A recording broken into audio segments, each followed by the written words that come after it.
পার্বত্য জেলার বান্দরবানের লামায় ফাইতং ইউনিয়নের বানিয়ারছড়া সুতাবাদী পাড়া খেদারবান মগনামাপাড়া সংলগ্ন রাস্তার বেহাল দশা।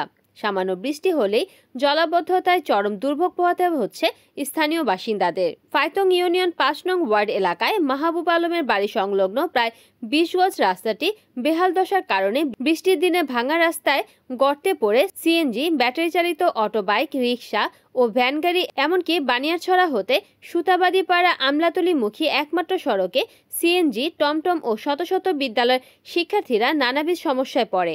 দীর্ঘদিন যাবৎ বেহাল অবস্থায় পড়ে রয়েছে রাস্তাটি, যেন দেখার কেউ নেই। বারবার কর্তৃপক্ষকে বলেও আদৌ কোনো লাভ হয়নি, এমনটি মন্তব্য করেন স্থানীয় ভুক্তভোগীরা। রাস্তায় চলাচল করতে অসুবিধা হওয়ায় স্থানীয় জনসাধারণ প্রতিবাদ করে জানান, জনপ্রতিনিধি প্রার্থীরা এলাকায় যে কোনো নির্বাচনের সময় আসলে যে কেউ বড় বড় মানবতার পরিচয় দিয়ে জনসভায় বক্তব্য রাখেন, কিন্তু নির্বাচনের আগে বা পরে রাস্তা নষ্ট ও বিভিন্ন সমস্যাগুলো কখনো সমাধান করে দেখায়নি। এ বিষয়ে উপজেলা প্রকৌশলী মোহাম্মদ আবু হানিফ মুঠোফোনে জানান, ফাইতং মূল সড়ক সহ বিষয়টি আমি অবগত আছি।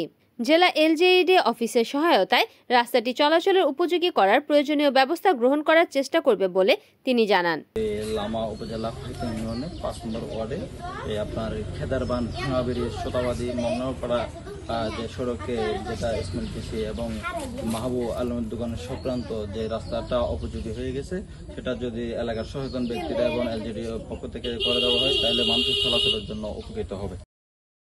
রিপোর্ট করেছেন বান্দরবান প্রতিনিধি মোহাম্মদ ইসমাইলুল করিম, NN টিভি।